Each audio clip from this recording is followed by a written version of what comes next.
Shock అయినా madam రాగానే ఇది మేడం గారి ఇల్లు అంటే లేదు ఇది కిరాయి ఇల్లు అని చెప్పేసి చెప్పడం అనేది జరిగింది. 2 సార్లు ఎమ్మెల్యేగా గెలిచినటువంటి వ్యక్తి కిరాయి ఇంట్లో ఉండడం జీవితంలో మనిషి ఉన్నా పోయినా ఒక తృప్తి ఉండాలమ్మా. నలుగురు మెచ్చతీరుగా బతకాలని మాకుంటుంది. ఆలేరు ఎమ్మెల్యేగా చేసి తర్వాత ఓటమి చెందడం ఏమన్నా బాధగా ఉందా మేడం? నేను ఓడిపోయిన దానికి పెద్దగా బాధపడలేదు, కానీ కేసీఆర్ గారు ముఖ్యమంత్రి ఉంటే బాగుండు అనిపించింది. యాదగిరి గుట్టని తెలంగాణ తిరుపతి లాగా అంత డెవలప్ చేసినా ఎందుకు బీఆర్ఎస్ని అక్కడ ఆదరించలేకపోయారు? మేము అధికారం కోల్పోయినామంటే ఒక కారణం కేసీఆర్ గారు చేసిన అభివృద్ధిని కానీ కేసీఆర్ గారు చేసిన సంక్షేమ పథకాలను కానీ మేము సీరియస్గా ప్రచారం చేసుకోలేకపోవడం ఒక ఫెయిల్యూర్. రేవంత్ రెడ్డి గారు విపరీతమైనటువంటి అబద్ధాలు ఆడి సాధ్యం కాని హామీలు కూడా ఇచ్చినారు. ఇచ్చి ప్రజల్ని నమ్మించి మోసం చేసి ఓట్లు వేయించుకున్నారు. అది రెండో. మీరు చేసినటువంటి చిన్న చిన్న మిస్టేక్స్ వల్లనే ఈరోజు గొంగడి సునీత గారు ఓడిపోయారని చెప్పేసి అనుకోవచ్చు. నా వరకు నాకు మిస్టేక్స్ ఏం లేవు, బట్ ఐలయ్య గారు చాలా సక్సెస్ఫుల్గా నా మీద చెడుగా ప్రచారం చేసినారు. 1000 కోట్లు ఆస్తి సంపాదించింది అని ఒక మాట, రెండోది వారికి 7 ఫామ్ హౌస్లు 3 భవనాలు జూబ్లీస్లో ఉంది, అక్కడ ఉంది, ఇక్కడ ఉంది, బాగా ప్రచారం చేసినారు. అట్లా వారు సక్సీడ్ అయినారు. ఇప్పటికీ మీరు జనాల లోపలికి వెళ్తే ఆలేరు నియోజకవర్గంకి వెళ్తే అప్పుడున్న ఫాలోయింగ్ ఇప్పటికీ ఉంటుందా మేడం? ఆ ఎన్నికలలో పొరపాటు జరిగింది, అమ్మ మళ్ళీ మీరు రావాలి, వచ్చిపోతూ ఉండాలి. ఆలేరులో దాదాపుగా మీకన్నా డబుల్ సర్పంచ్ అనేది కాంగ్రెస్ గెలవడం అనేది డబుల్ అనేది కరెక్ట్ కాదు. అధికార పార్టీకి తప్పకుండా కొంత అవకాశాలు ఉంటాయి, ప్రజలు అటువైపు మొగ్గు చూపే అవకాశాలు ఉంటాయి. మా దగ్గర ఇంకా విచిత్రం ఏంటంటే ఎమ్మెల్యే గారు ప్రతి విలేజ్లో, మీరు ఇప్పటికి కూడా నేను వీడియోస్ ఉన్నాయి చూసుకోండి, యూట్యూబ్లో కూడా కనిపిస్తాయి మీకు. ప్రతి విలేజ్లో ఆయన నా అభ్యర్థి కాక ఇంకెవ్వరిని గెలిపించినా ఈ ఊరు అభివృద్ధి కాదు, ఈ ఊరికి ఇందిరమ్మ ఇల్లు ఇవ్వను, ఈ ఊర్లో ఇంకా వేరే వాళ్ళని మీరు గెలిపిస్తే కనుక వాడు నా గడప దొక్కలేడు, నా ఇంటికి డైరెక్ట్ ప్రతి గ్రామంలో అన్నాడు ఈ మాట. ఇట్లా బెదిరించి ఓట్లు వేయించుకున్నారు వాస్తవంగా. వెల్కమ్ టు తెలంగాణ వెలుగు, నేను మీ రాజు. ప్రస్తుతం మనతో పాటు ఆలేరు మాజీ ఎమ్మెల్యే గొంగడి సునీత గారు ఉన్నారు. నమస్తే సునీత గారు. నమస్తే. వెల్కమ్ టు తెలంగాణ వెలుగు ఛానల్ మేడం. ఎట్లున్నారు madam? Good, all good. All good. And so 10 సంవత్సరాలుగా ఆలేరు ఎమ్మెల్యేగా చేసి తర్వాత ఓటమి చెందడం ఏమన్నా బాధగా ఉందా మేడం? కొంచెం అన్నా. నేను ఓడిపోయిన దానికి పెద్దగా బాధపడలేదు, కానీ కేసీఆర్ గారు ముఖ్యమంత్రి ఉంటే బాగుండు అనిపించింది. ఓకే. బికాస్ కష్టపడి తెచ్చుకున్న తెలంగాణ అంచెలంచెలుగా బాగు చేయాలనే తపంతో పనిచేసినాం, కసితో పనిచేసినాం, మా బాధ్యత అనుకొని పనిచేసినాం. ఒక పొలిటికల్ పార్టీగా అనుకునే కంటే కూడా ఒక ఉద్యమ పార్టీగా తెలంగాణ రాష్ట్రం తెచ్చిన పేరు ఎట్లా వచ్చిందో దాన్ని నిలబెట్టుకునే పేరు కూడా మనకే రావాలనే ఉద్దేశంతో కసిగా పనిచేసినాం. ఈవెన్ మాకు మా అధ్యక్షులు కేసీఆర్ గారు కూడా ఎప్పటికప్పుడు ఎల్పీ మీటింగ్స్లో కూడా చెప్పేవారు, మరకలు అంటించుకోకుండా మచ్చలు రాకుండా పనిచేయండి, అట్లా ఉంటేనే మన పార్టీకి భవిష్యత్తు. మనది బాధ్యత, పార్టీని మరకలు అంటుకోకుండా చూసుకోవడం వల్లనే భవిష్యత్తులో మనకి భవిష్యత్తు అనేది ఉంటుంది పార్టీకి. దానివల్ల మనం తెచ్చుకున్న తెలంగాణను గొప్పగా మలుచుకోవడానికి అవకాశం ఉంటుంది. మనకున్న బాధ్యత వేరే పార్టీలకు ఉండదు. కాబట్టి తెలంగాణ ప్రజలకు మనం ఏదైతే చెప్పినామో అవన్నీ నెరవేర్చాల్సిన అవసరం మనకుంది. కాబట్టి బాధ్యతగా పనిచేయండి అని చెప్పేవారు, ఎప్పటికప్పుడు చెప్పేవారు. చిన్న కంప్లైంట్ ఉన్నా ఎల్పీ మీటింగ్ లో ఎమ్మెల్యే నిలబెట్టి అడిగేవారు, డైరెక్ట్ గా అడిగేవారు. అది చాలా అవమానం కదా. దానివల్ల అందరూ ఒళ్ళు దగ్గర పెట్టుకుని పనిచేసినారు చెప్పాలంటే. అట్లా తెలంగాణ మీద బాధ్యతతో పనిచేసినాం. సో మేడం, ఇంత బాధ్యతగా పనిచేస్తే ఇంత అంటే కేసీఆర్ గారి అధ్యక్ష ఇంత స్ట్రిక్ట్గా వెళ్తే ఎందుకు మేడం మొన్న ఓడించినట్టు? అండ్ ఎక్స్పెషల్లీ మీ గురించి మాట్లాడాలంటే యాదగిరి గుట్టని యాదాద్రి చేసి అంత గొప్పగా, అంటే మరొక తిరుపతి లాగా తెలంగాణ తిరుపతి లాగా అంత డెవలప్ చేసినా ఎందుకు బీఆర్ఎస్ని అక్కడ ఆదరించలేకపోయారు? మిమ్మల్ని ఎందుకు ఆదరించలేకపోయారు అనుకోవచ్చు? అంటే ఇప్పుడు రాష్ట్ర వ్యాప్తంగా మేము అధికారం కోల్పోయినామంటే ఒక కారణం కేసీఆర్ గారు చేసిన అభివృద్ధిని కానీ కేసీఆర్ గారు చేసిన సంక్షేమ పథకాలను కానీ మేము సీరియస్గా ప్రచారం చేసుకోలేకపోవడం ఒక ఫెయిల్యూర్. రెండోది రేవంత్ రెడ్డి గారు విపరీతమైనటువంటి అబద్ధాలు ఆడి అలవిగాని హామీలు ఇచ్చినారు, అంటే సాధ్యం కాని హామీలు కూడా ఇచ్చినారు. ఇచ్చి ప్రజల్ని నమ్మించి మోసం చేసి ఓట్లు వేయించుకున్నారు. అది రెండోది. మూడవది, ప్రజలు కూడా మార్పు కోరుకున్నారని అనుకున్నాము. సో అట్లా మారింది అనుకున్నాము, అది వేరే విషయం. ఇక పర్సనల్గా నా విషయానికి వస్తే, సరే అభివృద్ధి విషయంలో నేను ఎక్కడ కూడా కాంప్రమైజ్ కాలేదు, చిత్తశుద్ధితో పనిచేసినాం. మా కాన్స్టిట్యున్సీలో ఒక పేరు పడిపోయింది, ఒక ఓటుకి 2 ఎమ్మెల్యేలని. అంటే సారు నేను ఇద్దరం పనిచేస్తాం, మహేందర్ రెడ్డి గారు నేను ఇద్దరం పనిచేస్తాం కాబట్టి నిరంతరం ప్రజల్లో ఉండి పనిచేస్తాం. అట్లా మాకు మంచి ఒపీనియన్ ఉంది. ప్రజల్లో పెద్ద ఇబ్బంది ఏం లేదు. మా మీద పెద్ద కంప్లైంట్స్ కూడా ఏమి ఉండవు. అండ్ నేను చాలా గర్వంగా చెప్పుకునే విషయం ఏంటంటే, ఎక్కడ కూడా మేము అవినీతికి పాల్పడలేదు. ఒక మేడం రూపాయి కూడా ఆశించకుండా బతికినాం. ఈ రోజు నేను కిరాయి ఇంట్లో ఉంటున్నాను. నాకంటూ హైదరాబాద్‌లో ఒక సెంటు ఇల్లు లేదు అంటే మీరు అర్థం చేసుకోండి. నేను అదే షాక్ అయినా మేడం. రాగానే ఇది మేడం గారి ఇల్లు అంటే, లేదు ఇది కిరాయి ఇల్లు అని చెప్పేసి చెప్పడం యాహ్! అనేది దట్స్ ట్రూ. జరిగింది. సో, 2 అట్లా సార్లు ఎమ్మెల్యేగా గెలిచినటువంటి వ్యక్తి కిరాయి ఇంట్లో ఉండడం ఏందని చెప్పేసి. జీవితంలో మనిషి ఉన్నా పోయినా ఒక తృప్తి ఉండాలమ్మా. మేడం నలుగురు మెచ్చతీరుగా బతకాలని మాకుంటది. ఆ ప్రిన్సిపల్స్‌తో ఇద్దరం కలిసి పనిచేసినాం కాబట్టి పర్వాలేదు. మా మా పిల్లల పెళ్ళిళ్ళు అయిపోయినాయి. మొన్న ఈ మధ్యన మా చిన్నమ్మాయి పెళ్లి చేసినాను. I'm happy with my life. Okay. మా సారు రియల్ ఎస్టేట్ బిజినెస్ చేసినారు. ఎమ్మెల్యే అన్నప్పుడు కాస్త నమ్మకంతో వస్తారు. మంచి లిటిగేషన్ లేని భూమి ఇవ్వండి అని ఇప్పించమని అదే వస్తారు. మేడం. అట్లా మేము బిజినెస్ చేసుకున్నాం. గెట్ ఆన్ అయిపోయినాం. మొన్న ఈ మధ్య మా అమ్మాయి పెళ్లి కూడా చూసినాం. అయితే మీరు చేసినటువంటి చిన్న చిన్న మిస్టేక్స్ వల్లనే ఈ రోజు గొంగడి సునీత గారు ఓడిపోయారని చెప్పేసి అనుకోవచ్చు. నా వరకు నాకు మిస్టేక్స్ ఏం లేవు. బట్ ఐలయ్య గారు చాలా సక్సెస్‌ఫుల్‌గా నా మీద చెడుగా ప్రచారం చేసినారు. ఆ విషయంలో వారు ఎట్లా సక్సెస్ అయ్యారా? ఆయనే సక్సెస్ అయ్యారు. ఎట్లా అంటే 1000 కోట్లు ఆస్తి సంపాదించింది అని ఒక మాట.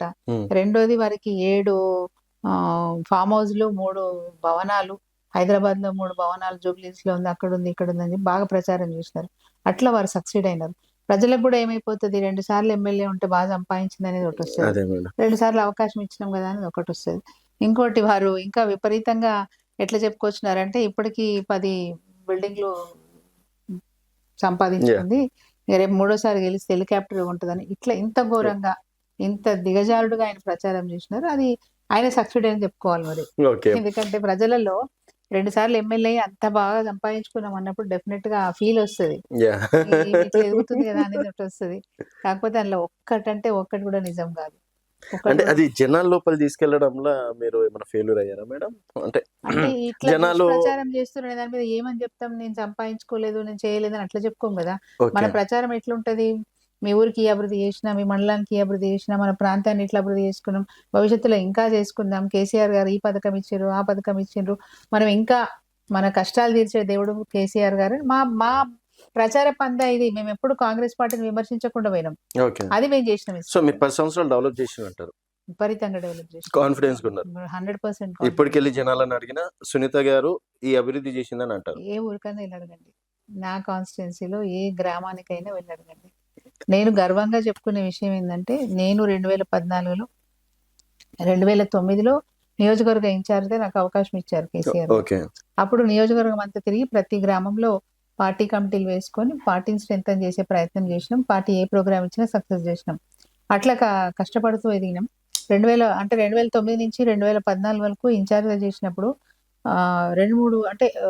2 మండలాల్లో విపరీతమైనటువంటి బ్యాక్వర్డ్‌నెస్. ఓకే. అంటే సరిగ్గా గ్రామాలకు రోడ్ లేకపోవడం. ఒక 2 హామ్లెట్స్‌కైతే అసలు కరెంట్ సరఫరా లేదు. హ్మ్. ఏ యుగంలో ఉన్నాం మనం అనిపించింది. 2 హామ్లెట్స్‌కి ఓకే. అసలు కరెంట్ సరఫరా లేదు. మేడం. అసలు ఏ యుగంలో ఉన్నాం మనం అనిపించింది. అంతగా వెనుకబడిపోయింది అక్కడ మా దగ్గర ప్రాంతం. విపరీతమైనటువంటి కరువు. నీళ్లు లేవు. చాలా కష్టం మా దగ్గర నీళ్లకు హ్మ్. ఒకప్పుడు. కేసీఆర్ గారు వచ్చిన తర్వాత మేము మంచిగున్నాం గానీ, యాహ్! మేడం. అంతకుముందు సో, ఎంత కరువు అంటే మా దగ్గర వాళ్ళు వలసపోయిన సందర్భాలున్నాయి. వ్యవసాయం చేసుకోలేక బోర్లు 600 అడుగులు, 700 అడుగులేస్తే కూడా బోరు పడకపోతే అప్పుల పాలైన రైతులు కూలీలుగా మారిన సందర్భాలున్నాయి. సో, మేడం మీరేమో డెఫినిట్‌గా మీరు జనాలనెళ్లి అడిగినా నా అభివృద్ధి చెప్తాను. కనిపిస్తదని చెప్పేసి మీరంటున్నారు. ఇప్పుడు గెలిచినటువంటి present government whip Birla Elaiah గారు వచ్చేసి 10 సంవత్సరాల ఆలేరుని పట్టించుకోలేదు. 10 సంవత్సరాల ఆలేరుకి చేసిందేం లేదు. నేనొచ్చిన తర్వాత రోడ్లొస్తున్నాయి. నేనొచ్చిన తర్వాత ఏమంటారు చెరువులైతున్నాయి. నేనొచ్చిన తర్వాతనే ఆహ్, ఆటోలు గూడా గుట్ట పైనకి వెళ్ళడం అనేది జరిగింది. సో, ఇవన్నీ నేను సాధించినటువంటి విజయాలు 2 సంవత్సరాల్లో. 10 నేను సంవత్సరాల్లో చేయలేని పని 2 సంవత్సరాలు చేసి నేను అదే చూపించినా అని నా కాన్స్టిట్యుయెన్సీలో మేడం. నేను ఎమ్మెల్యే అయినప్పుడు 42 గ్రామ పంచాయతీలకే రోడ్లు లేవు. 42. నేనొచ్చిన తర్వాత ప్రతి గ్రామ పంచాయతీకి కనెక్టివిటీ ఇచ్చిన. కొత్త గ్రామ పంచాయతీలు ఏర్పాటు చేసిన. కొత్త గ్రామ పంచాయతీలు చేసిన వాటికి కూడా నేను రోడ్ కనెక్టివిటీ ఇచ్చిన. ఇప్పుడు ఒక మోదుబాయిగూడెం ఒకటి ఆత్మకూరు మండలంలో ఉంటది. దానికి శాంక్షన్ చేసిన. ఓకే. అంటే చేపిచ్చిన. అప్పుడు ఎర్రవెల్లి దయాకర్రావు గారు పీఆర్ మేడం. మినిస్టర్ గారు ఉండే. వారి సహకారంతోని ఆ గ్రామానికి పంచాయతీ కూడా నేను శాంక్షన్ చేపిచ్చిన. ఇప్పటివరకు ఆ రోడ్ ఏయడానికి చేతగాట్లే మా ఎమ్మెల్యే గారికి ఉన్నదున్నది చెప్తున్నా. ఓకే. ఎందుకంటే నా అంటే మీద చాలా దుష్ప్రచారాలు చేసినాడాయన. మేము కూడా టిట్ ఫర్ టాట్ అనే ఉండాలా, తప్పదు, ఎందుకంటే యాహ్! కేసీఆర్ గారే నష్టపోయారు. అదే. సో అట్లా మేము అంటే చాలా ఇప్పుడు వారు అసెంబ్లీలో సాఫ్ట్ గోయింగ్ ఉండే వరకు ఆయన ప్రచారం సక్సెస్ అయింది, మేము వెనుకబడ్డాం. అంటే వారు మరి అసెంబ్లీలో అండ్ చెప్తున్నటువంటి చెరువుల అబద్ధాలంటారా? గురించి చెప్పాడు కదా. యాహ్! యాహ్! చెరువుల గురించి చెప్పాలంటే మా దగ్గర 534 చెరువులు మిషన్ కాకతీయ ద్వారా నేను అభివృద్ధి చేపించిన. నాలో ఒక కసి ఉండే, మేడం. కరువు ప్రాంతం కదా, ఇంత మంచి అవకాశం మీరు నమ్మరు, దేవుడు పలికించాడు అనుకుంటా. నేను 2014 ఎలక్షన్లలో నా 2009-14 వరకు నేను కాన్స్టిట్యున్సీలో చేసిన ప్రయాణం, నా అనుభవం అంతా కూడా నా చేత బలికిచ్చింది అనుకుంటాను. ప్రతి గ్రామంలో నేను చెప్పిన మాట ఏంటంటే, రేపు మన చెరువు బాగు చేయించుకుందాం, మన కుంటలు బాగు చేయించుకుందాం, నీళ్లు నింపుకుందాం, వర్షపు నీళ్ళు నింపుకుందాం, మన ఊర్లు బాగు చేసుకుందాం, నాకు అవకాశం ఇవ్వండి. ఓకే. అట్లా నేను ప్రచారం చేసుకొని గెలిచినాను. వాస్తవంగా నా అదృష్టం ఏంటంటే 3-4 నెలలకే కేసీఆర్ గారు మిషన్ కాకతీయ పథకాన్ని తీసుకొచ్చినారు. ఓకే. సో మిషన్ కాకతీయ పథకంలో 534 చెరువులను బాగు చేయించుకున్నాం. అది ఫేజ్ మేనర్ లో ప్రతి సంవత్సరం, అంటే 4 సంవత్సరాలుగా ప్రతి సంవత్సరం 1/4 ఆఫ్ చెరువులు, మేడం. అంటే పావంతు చెరువులను చేసుకోవాలనేది మాకు ఇచ్చిన కాన్సెప్ట్. సార్ పావంతు అన్నా నేను జబర్దస్తిగా ఒక 2/3 వంతులు, అంటే మూడు భాగాలు చేసుకుని 2 వంతులు చేసుకున్నాను. సో ఇప్పటికి చాలా గర్వంగా చెప్పుకుంటారు అయితే, నేను నా ప్రతి హయాంలో ఊర్లో ఆలేరుని చాలా బాగా ప్రతి డెవలప్ చేసిన. ఊర్లో మిషన్ కాకతీయ పథకం ద్వారా చెరువులు తవ్వించడము, కుంటలు బాగు చేయించుకోవడము, ఇంకా పట్టుదలతోని చెరువు నుంచి చెరువుకు వచ్చే కాలువలు ఉంటాయి కదా, మేడం. వెనకటికి ఎప్పుడో చెరువు అలుగు వారితే మళ్ళీ కిందికి చెరువు అవును. నీళ్ళు పోయే కాలువలు ఉంటాయి, ఆ కాలువలు కూడా బాగా చేయించుకున్నాం పట్టుబట్టి. కొన్ని సందర్భాలలో నేను సొంతంగా ఖర్చు పెట్టుకొని జేసీబీలు ఇటాచీలు పెట్టుకొని కాలువలు కూడా తవ్వించిన. ఇంకా గర్వంగా చెప్తాను, 42 చెక్ డ్యాంలు కట్టించిన. ఓకే. ఎక్కడెక్కడైతే చెరువుల అవకాశం లేదు, ఆ ఊరికి కాలువ పోతుంది, కాలువ మధ్యలో చెక్ డ్యామ్ కనుక కట్టితే ఆ గ్రామంలో ఉన్న బోర్లు కూడా నీళ్లు వస్తాయి అనుకున్న చోట కేసీఆర్ గారి వెంబడిపడి 42 చెక్ డ్యాంలు మంజూరు చేయించుకున్నాను. ఈ రోజు వరకు నేను ఛాలెంజ్ చేసి చెప్తాను, 2 సంవత్సరాలు అయింది బీలయ్య గారు వచ్చి, ఒక్క చెక్ డ్యామ్ కూడా మంజూరు చేసుకోలేదు. మేడం, నేను సీఎం రేవంత్ రెడ్డి వచ్చి వరాలు ఇచ్చేగా మేడం, 1000 వరాలు కోట్లు, ఇస్తే కాదు 500 కదా, కోట్లు, వరాలు 100 ఇస్తే కాదు, కోట్లు, పని జరగాలి కదా, పనేం పని జరగట్లేదు. జరగాలి. ఆయన చాలా రేవంత్ రెడ్డి చెప్పారు. గారు వచ్చినప్పటి రేవంత్ రెడ్డి నుంచి గారు చాలా చెప్పారు, 2000 పెన్షన్ 4000 చేస్తా అన్నారు, కళ్యాణ్ మీ లక్ష్మి ఆలేరుకి బంగారం వచ్చాడు ఇస్తా కదా మేడం. అన్నారు. సరే అవన్నీ పక్కన ఏదైనా పెడదాం. చేశారా? ఏది చేయలే కదా. మీ ఆలేరు విషయంలో ఆయన తీసుకున్నటువంటి అభివృద్ధి ఏమైనా చేసిందా? గంధమల్ల దాదాపు ఒక 6 నెలలు అవుతుంది ఫౌండేషన్ అనుకుంటా. స్టోన్ వేశారు. అవును. ఎవరు? రేవంత్ రెడ్డి గారు. ఇప్పటి వరకు బునాది తీసిండ్రా? ఏమనంటే మేము భూమి సేకరణ చేస్తున్నాం అంటారు. ఎన్ని రోజులు చేస్తారు భూమి సేకరణ? ఓకే. ఎన్ని రోజులు భూమి సేకరణ చేస్తారు? ఇప్పటి వరకు నేను అడుగుతున్నాను, ఎన్ని ఎకరాలు భూ సేకరణ జరిగింది? ఎంత సబ్మర్జెన్సీలోకి వస్తుంది, అంటే ఎంత అవసరం ఉంది, ఇప్పటి వరకు ఎంత తీసుకున్నారు, ఎక్కడన్నా పురోగతి సాధించినారా? ఈ విషయం మీద మీరు డెఫినెట్ గా ఛాలెంజ్ చేస్తారా ఎమ్మెల్యే గారికి? నేను చాలా క్లారిటీతో మాట్లాడుతున్నా, ఓకే. చాలా క్లారిటీతో రేపు ఒకవేళ ఎమ్మెల్యే గారు ఈ 10 ఏళ్ళు వీడియో పని చూసిన తర్వాత ఆ, ఇది no ఇక్కడ problem. పనులు జరుగుతున్నాయి, ఇది కనిపించట్లేదా?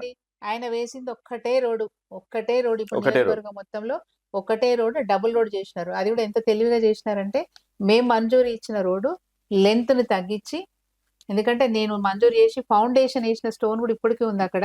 ఓకే. ఆ ఫౌండేషన్ వేసే రోజే ఆ గ్రామస్తులు వచ్చి, లేదు మాకు డబుల్ రోడ్ అయితేనే వేయండి, సింగిల్ రోడ్ అయితే వద్దు అన్నారు. అంటే ఇప్పుడు కాదు, అది మనం తర్వాత చేసుకుందాం డబుల్ రోడ్, ఇప్పుడైతే కానివ్వండి రోడ్ అయితే వేసుకోండి అని చెప్పినాం. సరే, దాని తర్వాత వాళ్ళు అడిగినారేమో, ఈయన మాట ఇచ్చినారేమో, లెంత్ తగ్గించేసి ఓకే. దాన్ని వైడ్ చేసుకున్నారు. అది ఒకటే Actually గా రోడ్. అది కరెక్ట్ కూడా కాదు, అట్లా చేయడం అనేది తప్పుగాని నడిపించినారు అంతే. సో ఇప్పటికి మీరు జనాల లోపలికి వెళ్తే, ఆలేరు నియోజకవర్గంకి వెళ్తే, అప్పుడున్న ఫాలోయింగ్ ఇప్పటికి ఉంటుందా మేడం? ఉంటదండి, ఎందుకు ఉండదు.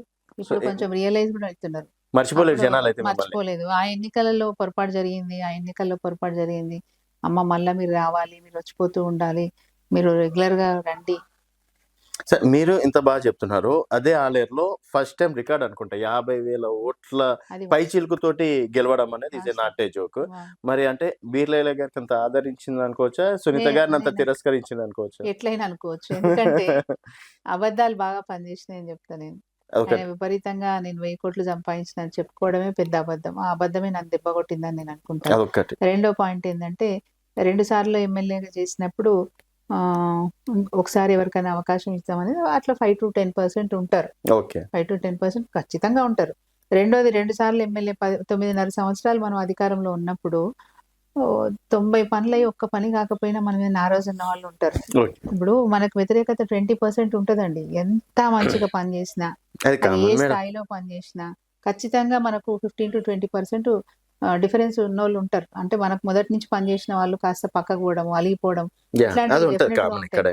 మొదట్లో బాగా హార్డ్ వర్క్ చేసిన వాళ్ళు వాళ్ళ హార్డ్ వర్క్ ని తగ్గించడం, మేడం. సరే గెలుస్తాం లేని ఓవర్ కాన్ఫిడెన్స్, అది కూడా ఒక అచ్చా, మైనస్. Okay, okay. మా క్యాడర్ కి ఏమైపోయిందంటే మేమే గెలుస్తాం, ఎవరు గెలుస్తారు, మేము ఇన్ని చేసినాం, ప్రతి ఊరికి మంచిగా చేసినాం, మా ఊర్లో ఇట్లా చేసిండ్రు అట్లా చేసిర్రు, గెలుస్తాం అనే ఒక ఓవర్ కాన్ఫిడెన్స్ కూడా మమ్మల్ని ఇప్పుడు దెబ్బతీసిందని చెప్పవచ్చు. అవి అంటే ఓడిపోయిన తర్వాత పాఠాలు ఏమైనా నేర్చుకుంటున్నారా, లేకపోతే అదే ఓవర్ కాన్ఫిడెన్స్ తోటి ఉన్నారా? పాఠాలంటే అదే చెప్తున్నాను, మేము చేసినవి చెప్పుకోకపోవడమే మేము చేసిన తప్పు పని. ఇప్పుడు ఆ మిస్టేక్ చెయ్యకుండా ఉండేందుకు చెప్పుకోవాలి, సరిదిద్దుకుంటున్నారు కదా. ఇప్పుడైనా చెప్పుకోవాలి మేము ఏం మనం చేసామని. చేసింది ఏదో. ఇప్పుడు నాకంటే ఎక్కువ మా క్యాడర్ మా ప్రజలే చెప్తున్నారు. మేడం, నేను గ్రామాల్లో పోతే నువ్వేసిన రోడ్డేనమ్మా, మళ్ళీ ఒక్క సీసీ రోడ్ పడలేదు, నువ్వేసిన డ్రైనేజ్ నేను అమ్మా, సీక్రెట్ గా మీ నియోజకవర్గంకి వెళ్ళిన ఎంక్వైరీ చేసుకోండి. ఇదే చెప్తారా మేడం? నేను 100% మళ్ళీ ఆ వీడియో తెచ్చి మీకు చూపిస్తా.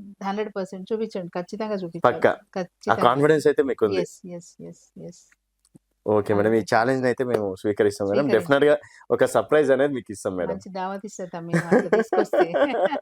ఎందుకంటే మేడం, ప్రజల్లోంచి మాకున్న మైనస్ ఏంటో తెలియాలి మాకు, ఓకే.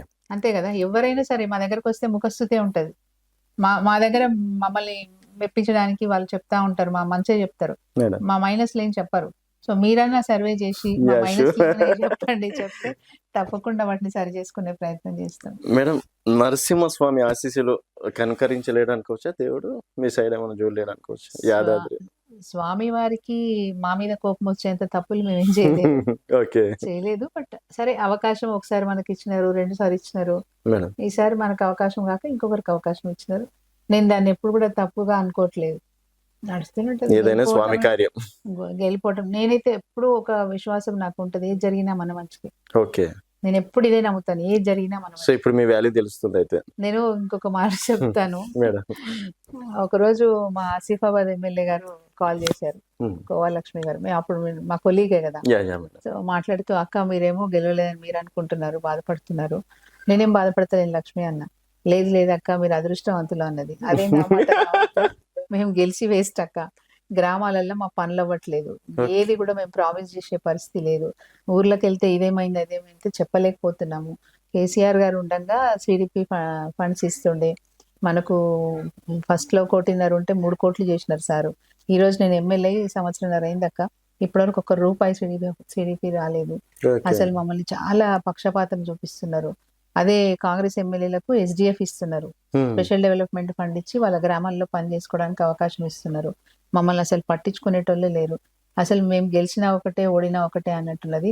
ప్రజల్లోకి వెళ్తే ఈ సీసీ రోడ్ 5 లక్షలు పెట్టు 10 లక్షలు పెట్టు అంటే ప్రామిస్ చేయలేని పరిస్థితిలో ఉన్నాం అక్క. మేము మళ్ళసారి చూస్తే ఘోరంగా మమ్మల్ని ఓడగొడతారని చెప్తున్నాము. అచ్చా. అంటే పనులు చేయలేకపోతున్నాము, గ్రామాలలోకి వెళ్తే ఏది ప్రామిస్ చేయలేకపోతున్నాము, మేము ఇది చేస్తామని ధైర్యంగా చెప్పలేని పరిస్థితిలో మేము ఉన్నాం అక్క అంటుందంటే, పర్లేదులే ఇంకా ఆయన అప్పులున్నాయి చెప్పుకుంటున్నాడు కదా, 4 రోజులు పోతే ఫండ్స్ ఇవ్వవలసి వస్తుంది, ఇస్తారులే అని చెప్పి నేను అన్నాను. కానీ చూడాలి మరి ఏం చేస్తారో. ఇంకా ఓకే. అండ్ నెక్స్ట్ బరిలో సిద్ధంగా ఉన్నారా మేడం? ఉన్నాను పక్క ఉన్నాను పక్క. అంటే ఇప్పుడు 2-3 మా- పేర్లు మా- కూడా నేను ఇప్పుడు ప్రధానంగా కూడా- వినిపిస్తున్నాయి. నేను ఇప్పుడు కూడా చెప్పండి, మీరు చెప్పండి. 2-3 పేర్లు అయితే వినిపిస్తున్నాయి. అంటే ఎవరైనా సరే ఆశపడే కాంపిటీషన్ వాళ్ళు ఎంతమంది అయినా ఉంటారు. ఉంటారు. యా. నాకుండే విశ్వాసం ఏంటంటే, నేను పార్టీలో 2001 నుంచి పనిచేస్తున్నా, ఓకే. కేసీఆర్ గారు వెంబడి నడుస్తూ వచ్చిన, కేసీఆర్ గారు ఏ పని అప్పచెప్పినా బాధ్యతగా పూర్తి చేసిన, Hmm. అనేక బై ఎలక్షన్స్ లో, అలాగే వేరే జిల్లాల్లో కూడా విద్యార్థి కమిటీలు వేయాలంటే నాకు ఎక్కడ బాధ్యత ఇస్తే అక్కడ పోయి విద్యార్థి కమిటీలు ఇచ్చిన. ఇప్పుడు ఫర్ ఎగ్జాంపుల్ వికారాబాద్ లో ఇప్పటికీ అక్కడ పిల్లలు నన్ను గుర్తుపడతారు, అక్క అచ్చా. బాగున్నారా, మా కాలేజ్కి వచ్చిపోయారు, మీరు కమిటీలు వేసిన అక్క. శుభ్రత పాటిల్ అయితే ఇప్పుడు చాలా అవును. కీలకంగా పనిచేస్తున్నాడు. ఆ అబ్బాయిని అక్కడ నేను ప్రెసిడెంట్ గా ఎన్నుకోవడం అచ్చా, మీ హయాంలోనే జరిగింది అది. తాండూరు వెళ్ళాను, ఇబ్రహీంపట్నం వెళ్ళాను. ఏది విద్యార్థి సంఘాలు ఏర్పాటు చేయాలన్నప్పుడు ప్రతి ఇన్స్టిట్యూట్ కి వెళ్ళి నేను అక్కడ ఉన్న HM గారితోనో ప్రిన్సిపాల్ గారితోనో మాట్లాడి విద్యార్థి కమిటీలు కూడా వేసినాం, TRSV కమిటీలు వేసినాం. Okay madam. తర్వాత మహిళా కమిటీ వేయమని వరంగల్ జిల్లా పంపిస్తే అక్కడ కొద్ది మేరకు వేసిన తర్వాత మళ్ళీ కేసీఆర్ గారే వచ్చేసేయండి, అక్కడ ఇద్దరు నాయకులకు వాళ్ళకు fine. గొడవ అవుతుంది, వాళ్ళు జిల్లా అధ్యక్షురాల కోసం ఇప్పటి నుంచి ఇబ్బంది పెడతా ఉన్నారు, మీరు వచ్చేయండి సునీత అంటే అట్లా వచ్చేసిన నేను. సో కేసీఆర్ గారు ఏది ఆజ్ఞాపిస్తే అది చేయడానికి రెడీ. బై ఎలక్షన్లు వచ్చినా ఖచ్చితంగా నాకు అక్కడ బాధ్యత అప్ప చెప్తారు. ఎక్కడైనా సిరిపూర్ ఒక నమ్మిన బంటులాగా ఉన్నాడు. సిరిపూర్ కాగజ్ నగర్ కాన్స్టిట్యున్సీలో బై ఎలక్షన్లు వస్తే నన్ను కౌటాల మండలి ఇన్ఛార్జ్ ఇచ్చారు. It is almost border to Maharashtra.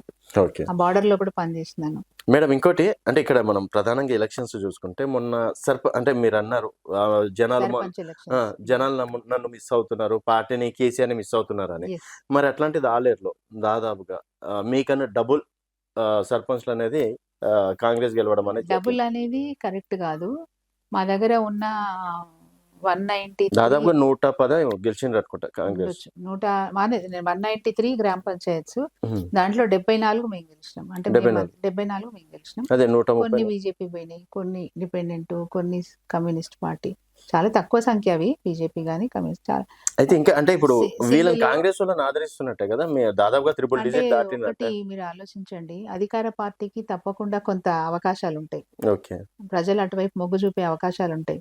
మా దగ్గర ఇంకా విచిత్రం ఏందంటే, ఎమ్మెల్యే గారు ప్రతి విలేజ్‌లో మీరు ఇప్పటికి గూడా నేను వీడియోస్ ఉన్నాయి చూసుకోండి. యూట్యూబ్‌లో గూడా కనిపిస్తాయి మీకు. ఓకే. ప్రతి విలేజ్‌లో ఆయన ప్రచార రథం నుంచి మాట్లాడిన విషయాలేందంటే, ఇదిగో నా అభ్యర్థి. నా హ్మ్. అభ్యర్థిని గెలిపిస్తే మీ ఊరు దత్తత తీసుకుంటా. మీ ఓకే. ఊరు ప్రతి అభివృద్ధి ఒక్కరికి. ప్రతి విలేజ్‌లో ఇదే చెప్పినారాయన. అన్ని దత్తత ప్రతి తీసుకోవాలయితే. నేను దత్తత తీసుకుంటా.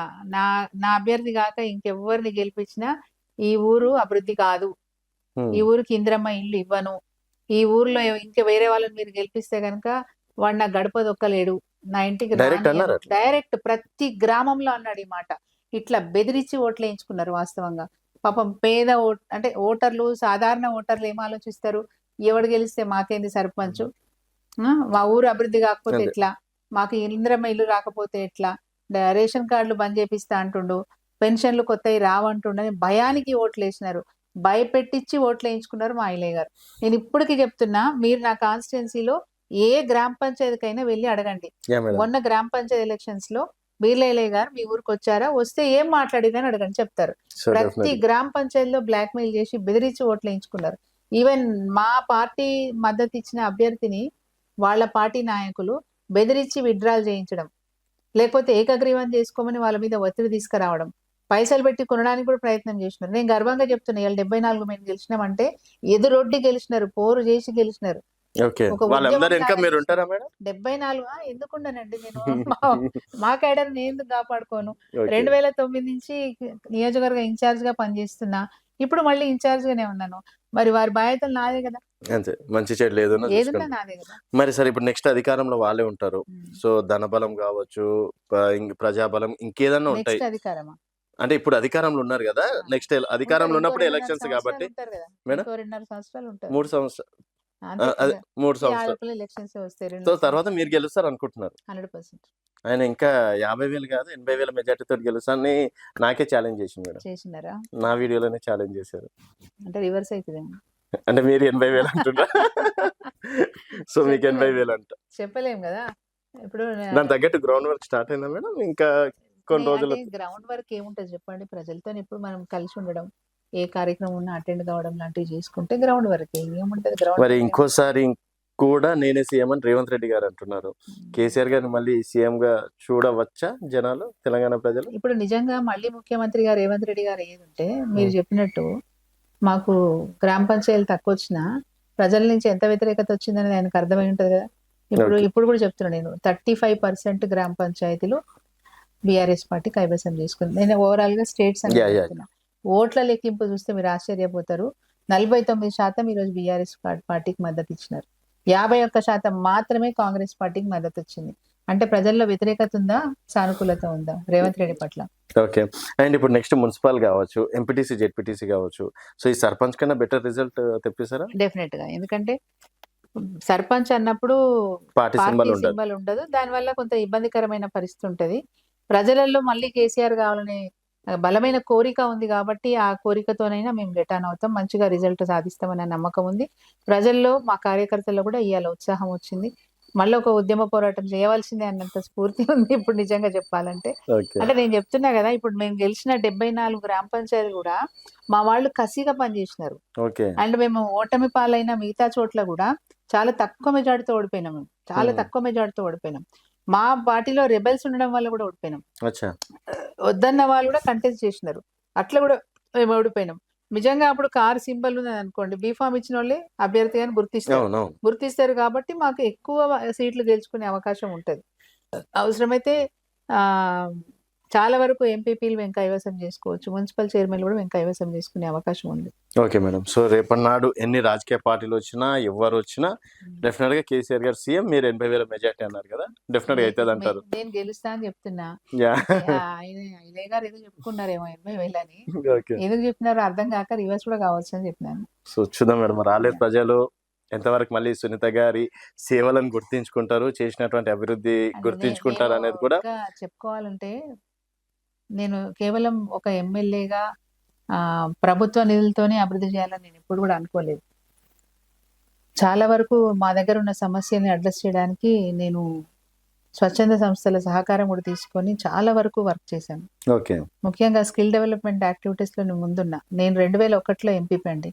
నేను ఎంపీపీగా ఉన్నప్పుడు అప్పటి నుంచి కూడా నేను మహిళలకు ఇది కుట్టు శిక్షణ కేంద్రాలు, జర్దోసి ఎంబ్రాయిడరీ చేస్తారు కదా, ఆ శిక్షణ కేంద్రాలు, తర్వాత మన ఫిల్ట్ బ్యాగ్ మేకింగ్ అవి, తర్వాత తాడి చెట్టు ఆకుతోని చేసే డెకరేటివ్ ఐటమ్స్, జూట్ తోని తయారు చేసే డెకరేటివ్ ఐటమ్స్, వీటిలలో శిక్షణ ఇప్పించినాను.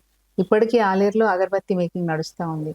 ఓకే. సో ఇవన్నీ మీరు చేసినటువంటి రెగ్యులర్ గా గార్మెంట్ మేకింగ్, బ్యూటీషియన్ కోర్సు, ఆ తర్వాత హోమ్ ఎలక్ట్రిఫికేషన్ మీద ఇవన్నీ చేసిన తర్వాత నేను ఎమ్మెల్యేగా ఉన్నప్పుడు అది అవకాశం వచ్చింది కాబట్టి పట్టుబట్టి అప్పుడు మంత్రి గారు శ్రీనివాస్ గౌడ్ గారిని మెప్పించి ఒప్పించి మా దగ్గర సెట్విన్ గుడ్ సెంటర్ కూడా నేను శాంక్షన్ చేయించుకున్నాను. సో మేడం, మీరు ఊర్లో చెప్పినా సరే, నా అంతకి నేనైనా సరే ఊర్లో వెళ్ళి, సో అది అనేది హార్ట్ఫుల్ గా చెప్తారు కాబట్టి మరోసారి వీడియోలతోటి మిమ్మల్ని ఇంటర్వ్యూ చేసే ప్రయత్నం చేస్తాం మేడం. నాకు అట్మోస్ట్ సాటిస్ఫాక్షన్ అంటే చాలా గొప్ప సంతృప్తినిచ్చే పని ఏంటంటే, మా దగ్గర ఫ్లోరోసిస్ వాటర్ ఎక్కువ ఉండడం వల్ల ఎక్కువ మందికి కిడ్నీలో స్టోన్స్, దాని తర్వాత కిడ్నీ ఫెయిల్యూర్స్, ఈ స్టోరీస్ చాలా మా దగ్గర.